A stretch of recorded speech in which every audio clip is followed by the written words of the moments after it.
It's so normalizing mental health, but also normalizing this reality that we all carry. The reality of dark and light. It's a part of who we are as human beings. And when we're in our darkest places is when, I remember as that 8-year-old kid, you really find out who your friends are. When you're on top of the world, everybody's your friend, or at least they say they are, as long as you're buying, right? But when you strike out, that's when I found out who my friends were. When life throws a challenge at you, one thing is certain. To find a resolution for every issue, every problem, for everybody, there's more than one way.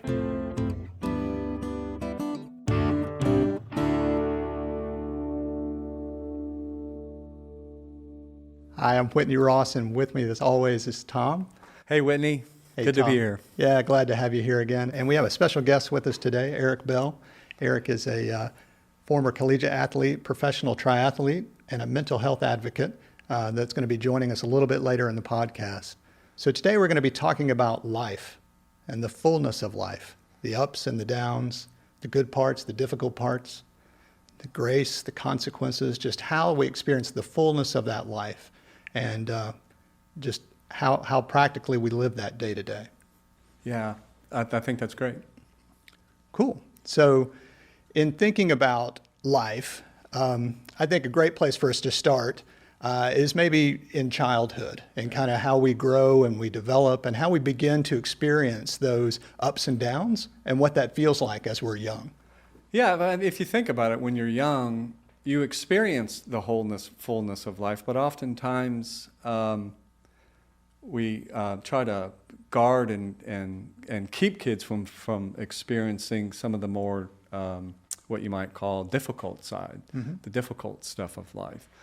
But if when I look back at my life, when I look back at the stories of my life, it's not just all goodness and light. There were ups and downs, as you were saying. There was darkness, there was light.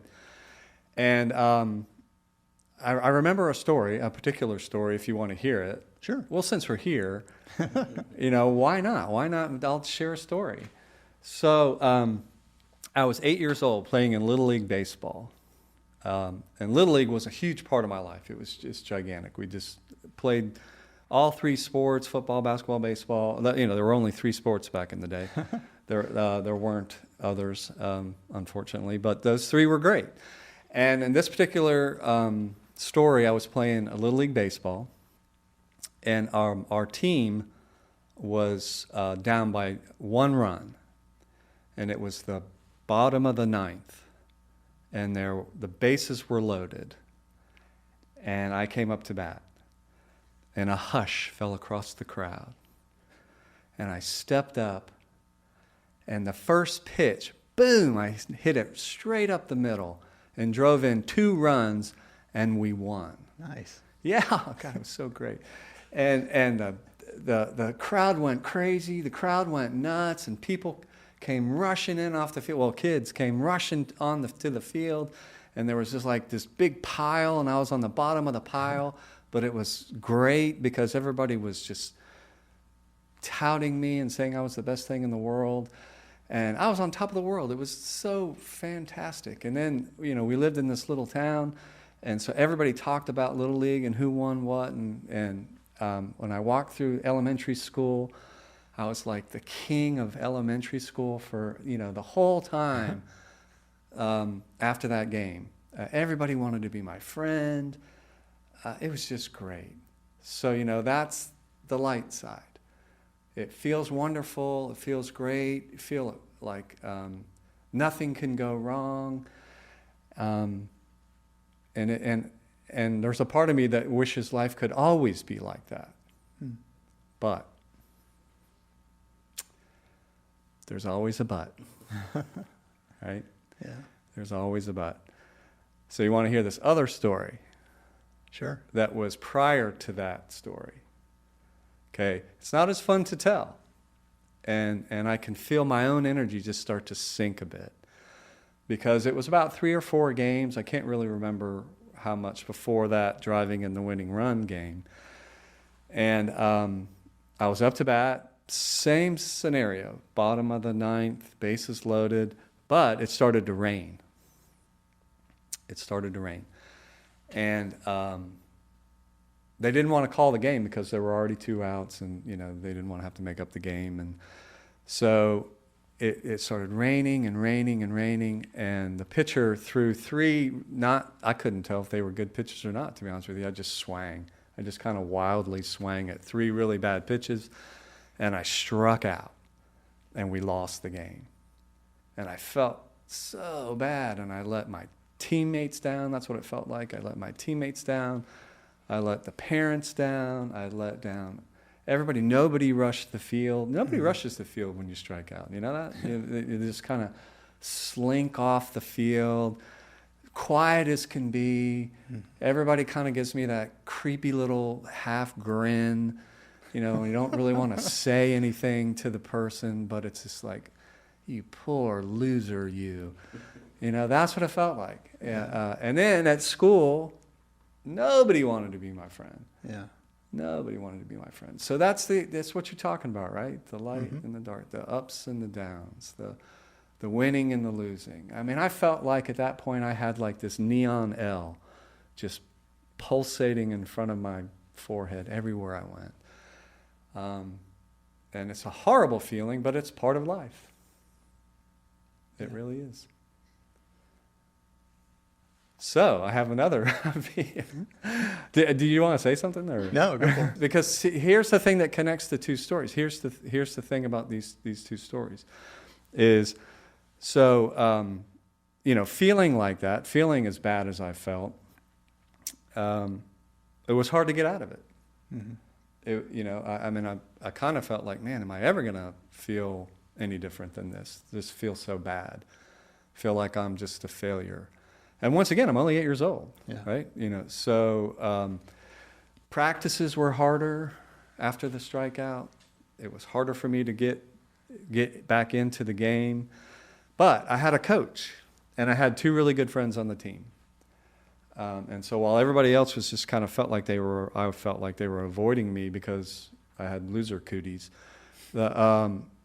These 3 people did not. And my 2 friends were just with me the whole time, saying, don't worry about it. You're going to get them next time. And then my coach could tell that it was more than get them next time kind of thing. And so he stayed after practice, and he would throw me batting practice because he could tell during practice I was just so timid. I was so afraid I was going to strike out. And we practiced and we practiced and we practiced. But even with that, the game following the strikeout, I came up to bat, and the other team was relentless. Oh, no hitter, he can't hit, move in, that whole thing. And that got in my little 8-year-old mind, and I didn't get a hit. I didn't get a hit in that game. I didn't get a hit in the game after that. I didn't get a hit, I don't think, in the game after that. And then comes the game where I drove in the winning run. But what I didn't tell you about that is prior to me getting up to bat, our best hitter was supposed to be up, and there were only 2 guys on. So they intentionally walked him so that they could pitch to me. The loser, right? Or the bad hitter. Why not? Right? So I'm standing out there in the batter's box, and with the weight of what felt like the weight of the world on my shoulders, and my coach comes out, and I said first, something to the effect of, do you think you should get somebody else to hit for me? I don't want to do this again. Mm-hmm. And he said, absolutely not. Absolutely not. And I said, well, what if I strike out? And he said, you won't. And I said, but what if I do? And he took me and he put both of his hands on my shoulders, and he looked me straight in the eye, and he had this big grin on his face, and he said, I know you won't. First pitch, right up the center, drove in the winning run. And it was all because at that point in time of my friends sticking with me, but because that guy, he had a sense of what it felt to me like to fail. He didn't deny that I failed. He didn't, and he wasn't going to let me get out of the situation so that I perhaps could have failed again. Mm-hmm. But he also didn't throw me under the bus. He wasn't just going to leave me alone. And that's what helped. That's what got me out. And that stuck with me. You know, I'm 105 years old now. and it sticks with me. It stuck with me. Right. Yeah, that's a great example of kind of the feelings of both of those that we all have, you know, maybe day to day, even just throughout a day, we have those ups and downs within a same day. You know, not every day is all great or all bad. That's right. It's not. And sometimes it can be bad for a while and then just pass and get great. And sometimes it can be great for a while and then pass and get bad. But I think what I learned as an 8-year-old was stick with it. You know, stick with it. When you fail, don't give up. Because there was a huge part of me that wanted to. Sure. And so if he was the kind of a person who wanted to protect me from perhaps getting hurt again, he wouldn't have let me try again. And the whole thing for me is I had to try again and again and again. And that, like you say, that feels like it's a part of my life all the time now. Yeah. Just got to keep trying. But if I were to pretend like it didn't hurt, or that I don't fail, or I never strike out, or then I would have been a kind of kid who just would have sat there, and part of me wanted to just make excuses. Mm-hmm. Well, it was raining. Well, blah blah blah blah blah. Right? You know, whatever it is. The sun got in my eyes, you know, even though it was raining. So whatever the excuses would be, because I couldn't face. No, sometimes you try the best you possibly can, and it doesn't work out. Yeah. And in him kind of coming alongside you the way that he did, it really set you up better for the future. It did. Versus, like you said, taking it away or kind of acting like it wasn't happening. Minimizing. Yeah, I think about, in basketball, a lot of times a shooter will get in a slump, and they just tell them you got to shoot your way out of it. Yeah. You just have to keep shooting. Even though you don't feel it, you feel like you're going to miss. And I just think about, that's got to be so hard, knowing that you don't have the confidence, but that you just have to put in the work. Yeah. And you just have to find your way through it. Yeah. And that somehow or another, those sports metaphors apply to our life. Mm-hmm. That failing is a part of life. Swinging at bad pitches, as it were, making bad choices. It's a part of life. But it's not it's not the whole of life, and it's not the end of life when we fail or when we lose or when we make a bad choice. And somehow or another, we have to learn that. Because I have another story of somebody who never did seem to learn that, if you want to hear it. Yeah. And since we're here, what the heck? So this guy was king. He was king of the land at the time. So he had all the power in the world. And as king of the land, he said, hey, let's have a party. And, who are you going to invite to the party? Well, he's going to invite all his friends, and all his friends were kind of the powerful people of the land. And so it was a powerful party, powerful people party. Say that 3 times real fast. It's a powerful people party. And he did what you do at parties. He was hanging out, they were eating, they were drinking, and everybody was kind of feeling good.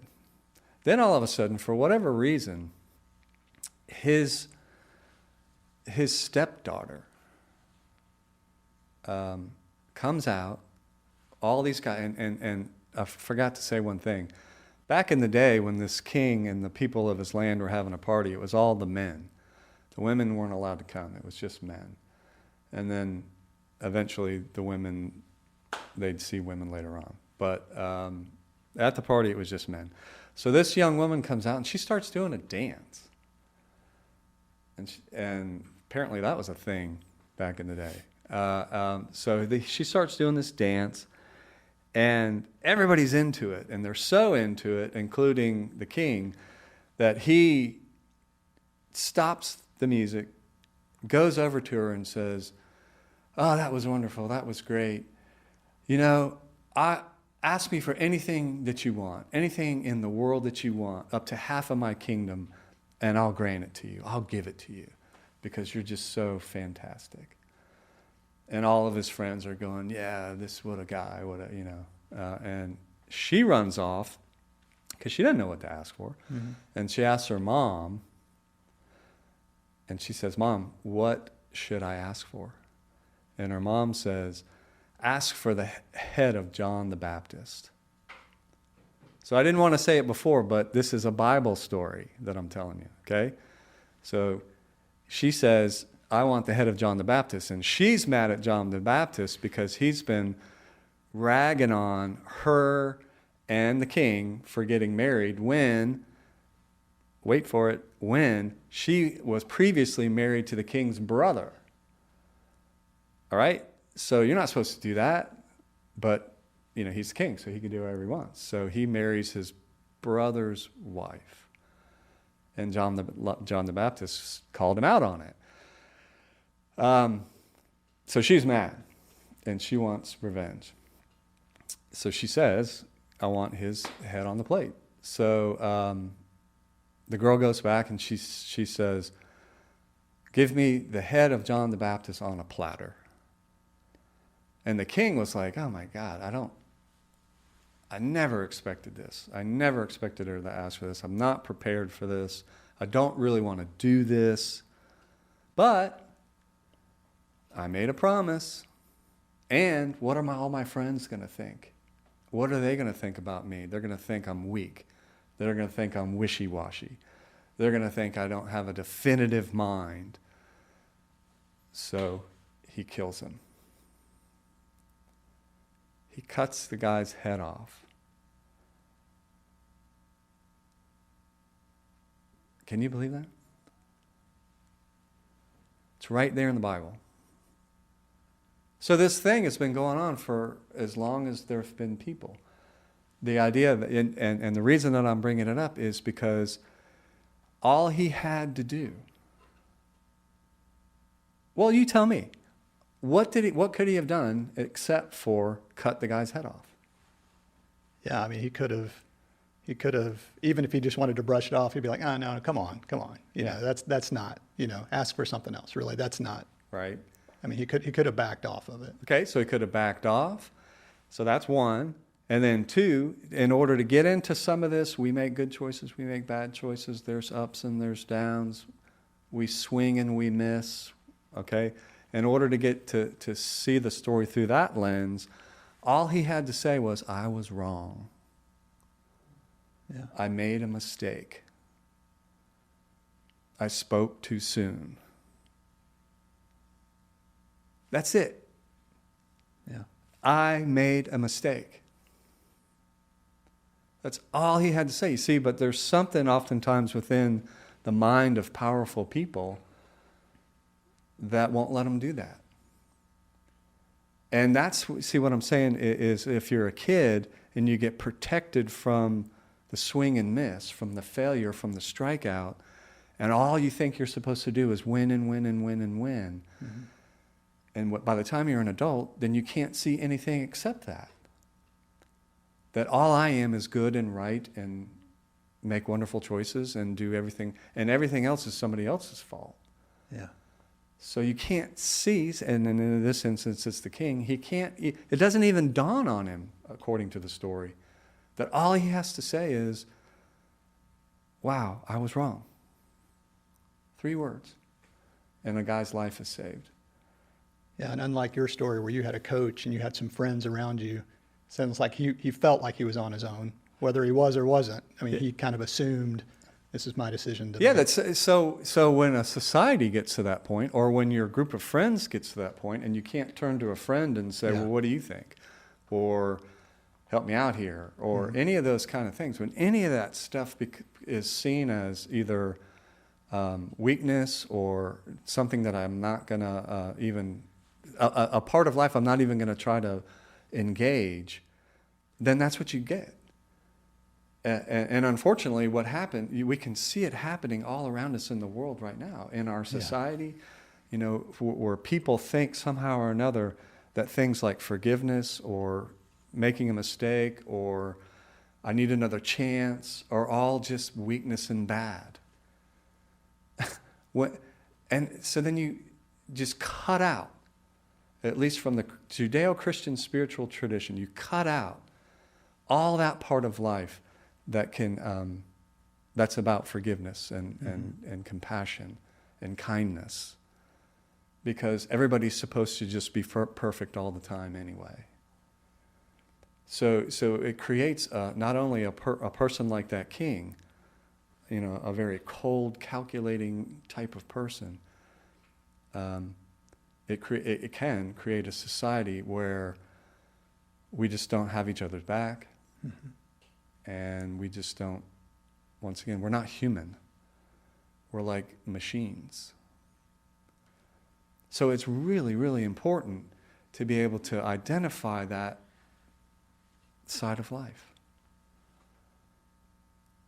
Yeah, to point out its presence rather than just to ignore it or pretend like it isn't there. Yes. Or to try to figure out ways around it Yeah. instead of just saying, yeah, this is here. This is a part of it. So I think it's a great time to bring in Eric, our special guest. Eric, we're so glad you're here. Eric is the host of the Turning on the Light podcast, and it's connected with Thom, and Thom suggested that we have him in to talk about this topic. So thank you for being with us. Yeah, thanks. I'm excited to be here. Yeah, so Eric, the reason I wanted you to come is because I heard the first episode of your podcast, Turning on the Light, and I first of all want to applaud you and thank you all for bringing mental health and mental health issues to the light, especially for men, though for everybody. Secondly, I in that first episode, you talked a bit about your own story. You talked about some things that that you struggled with, and I just wondered if you wouldn't mind sharing that here today. Yeah, sure. Thanks for having me, and I'm happy to share this story. And you reminded me as you were talking about, the 8-year-old kid, and I ran track at the University of Tennessee, and I did triathlon afterwards, and as a profession. And my senior year, we were down at the University of Florida and racing at the SEC championships, big deal. And I flopped. I fell apart. My race was terrible. And my coach lit me up, said some things that we won't say on this podcast. And I remember I thought a lot the same way you did. I wanted to quit. And I knew that I had my team. I was the captain, and my team depended on me and my leadership and what we were going to do. 2 weeks later, we raced in Knoxville at the region championships. We ended up winning. And we had a lot of conversations throughout that week about what we were going to do and why we were going to do it. But it was the dichotomy of life at that moment in those 2 weeks. Yeah. I mean, I wanted to get on a plane and fly home. It was so bad by myself in Gainesville. And then the next week, 2 weeks later, we're winning the championship in Knoxville. And so for me, my journey's been a lot about coming to grips with the reality of who I really am, and the ups, the downs, the good, the bad, and being okay with that. And so I've struggled with anxiety and depression. I've made good decisions. I've made poor decisions in my life. And I think the thing for me has always been, what am I going to learn in these moments? And what can they do? Like, what are they bringing up for me? And I think, you and I talked, the other day, and curiosity is a huge word for me. And we live in a world where, like you were saying, everything is so judgmental. It's either good, it's bad, it's either this, it's that, it's either I believe in this or I believe in that, and it's very polarizing. And how can we, as human beings, be more curious, maybe with ourselves or maybe with somebody else who might be experiencing some good or bad, and be wondering, what's going on, what is going on in their world, right? Yeah. And be happy when they are succeeding, and be with them in the moments where they maybe aren't succeeding. Yeah. The whole of everybody's experience, really. And I wonder, when you started having a sense of anxiety and depression, what helped you to turn and seek help? Yeah, so for me, I grew up in a home where my mom was an alcoholic, and so she went to go get help. And I remember I experienced depression for the first time that I can remember most vividly my freshman year of college, and it was rough. And I just remember I got to get out of it. And at that time, my mother was watching this kind of transpire. Mm. And so eventually she came to me and said, a lot like your coach, and it was like, you got to get some help. Yeah. Mm-hmm. And you don't need to live like this. Mm. And so for me at that time, that's what it was about. And I went to seek help. I went to see a therapist. I've been on medication before, and those things have helped change my life and the trajectory of my life. And I think for me, it's all about trying to normalize that, that conversation of the good and the bad exists for all of us. Because a lot of people would have looked at me at that time and thought, I mean, this dude is a runner. He's running at the big-time SEC schools, super successful, and not really knowing what was going on the inside. Yeah. And at that time, I didn't feel like I wanted to pretend like it was all okay, right? I grew up in the South, and everything's got to be okay. Yeah. Okay? Yeah, that's right. Yeah. That's right. And, and it really wasn't okay. I mean, I was crumbling inside. And you kind of look around right now at what's happening with a lot of athletes, and you probably see some of the stories, and they're crumbling inside, right? And where are we as a human population and people about the grace and really coming along those people and stepping into those spots to get them to those other sides? Yeah. To the other side. Once again, it's so normalizing mental health, but also normalizing this reality that we all carry. Yeah. The reality of dark and light. It's a part of who we are as human beings. And when we're in our darkest places is when, I remember as that 8-year-old kid, you really find out who your friends are. Mm-hmm. Yeah. When you're on top of the world, everybody's your friend, or at least they say they are, as long as you're buying, right? Mm-hmm. But when you strike out, that's when I found out who my friends were. Like your mom. It's like somebody who comes in, like my coach, somebody who comes in and says, you're still good, even though all you feel is bad right now. That somehow or another, that fullness of who we are as human beings has to be okay. It has to be okay, or what in the heck? We tend to get so focused on success, and we cheer that, where maybe we should cheer resiliency. Instead, maybe we should cheer those people that continue to find their way through, even though they're not always successful. Yeah, I think that story of resilience, and it's interesting. Who is everybody always cheering for? They're cheering for the underdog. Yeah. I mean, we saw that this past Saturday, right? The Kentucky Derby. You got a horse that's 80-1 odds, got terrible pole position or whatever, the gate position, and shouldn't have even been in the race, right? Terrible. The owners buy him for $30,000. I mean, the list goes on and on. But somebody believed that horse should have been there, right? And lo and behold, they end up winning. And there's stories like that, countless stories after countless stories. And why is that story of the underdog resonate so well with all of us? Yeah. Because we all have been the underdog at some point. Mm-hmm. And somebody came along and said, hey, I got you. Yeah. Right? Yeah. It's okay. Yeah. And there is grace in all of that. Yeah. Right? And let's walk together. Yeah. And so there's people who come from the outside and offer grace. I wonder during your time, what it made me think of was, were you able to give yourself some? Oh, man. That, I think, is a journey that I try to live every day. And you can kind of see I'm a little emotional around the word grace.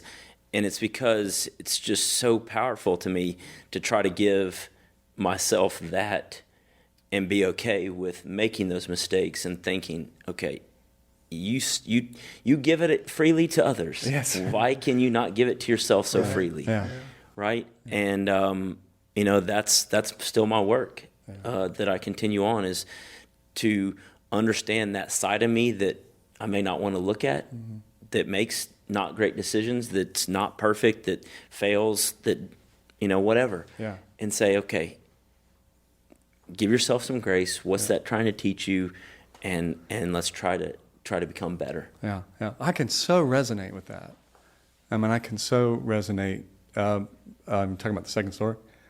Yeah. So, because somehow or another, like with Whitney's question about the king, he didn't have anybody to give him any grace, and perhaps he didn't think he needed any grace.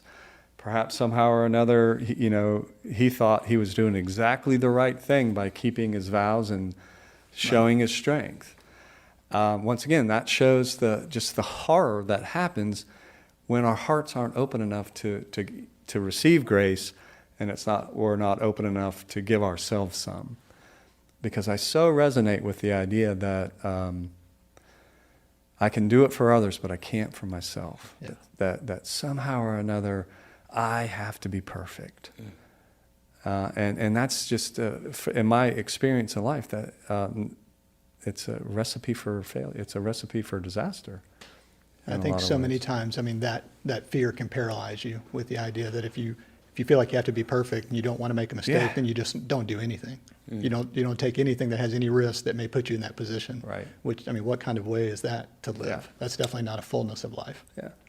So that would have been like you flying back on the plane alone, from not going through with the next race. That would have been like me just quitting the baseball team, or whatever. It just would have, then you can never get into life. Yeah, and I think, you make a great point about the king too. When we think about life and we make a statement or we make a decision. Yeah. Mm-hmm. And at that time he asked that question, and I assumed he never imagined that she would come back and say, I want another human's life. Yeah. Right? Yeah.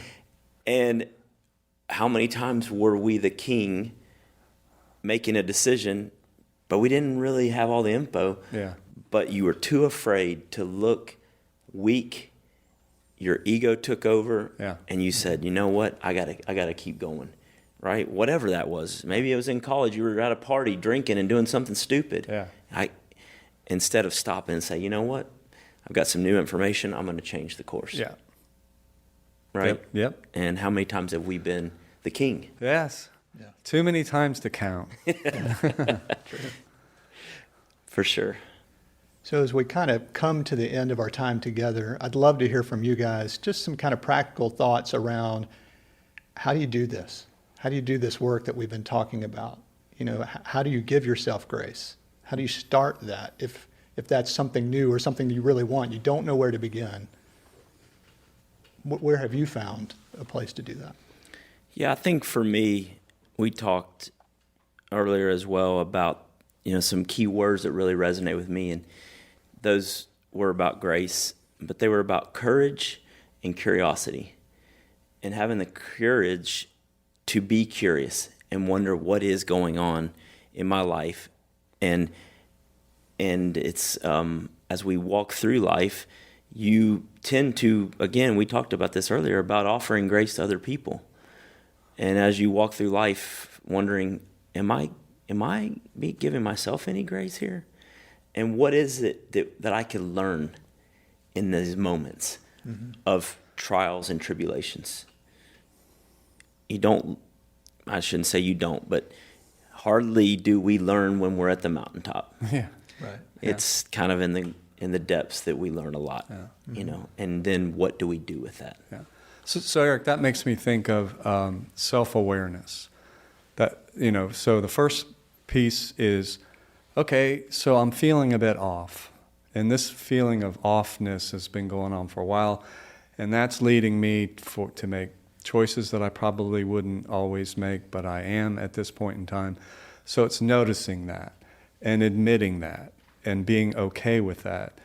And then it's from there, some of the stuff that Eric in his podcast, Turning on the Light, talks about is find help. There's help out there. There are mental health professionals. There are clergy. There are maybe just a really good friend who you can go and be honest with and share maybe some of the bad mistakes that you've made, maybe some of the bad feelings that you're having, or whatever, however it's coming across to you. But seek help.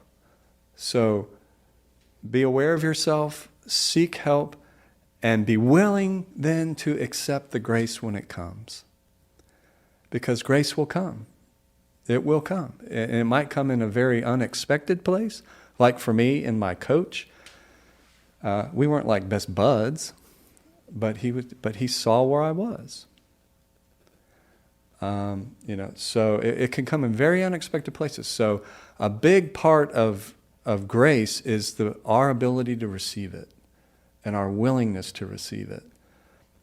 And part of that whole deal is putting my ego on hold and letting it come. So that's what comes to my mind. Great. So Thom, thank you as always. It's always great to spend the time with you and appreciate your wisdom. And thank you, Whitney. Thank you for your questions and your presence. And Eric, so glad you were able to join us. Thank you for your honesty and vulnerability. We really appreciate that. And we would invite you guys to check out his podcast, Turning on the Light. We think it's a great thing, and we'd love for you to be able to share it too. So obviously we've shared different stories today, and it kind of highlights the idea of more than one way to kind of think about how we embrace the fullness of life and how we find that grace and receive it as well.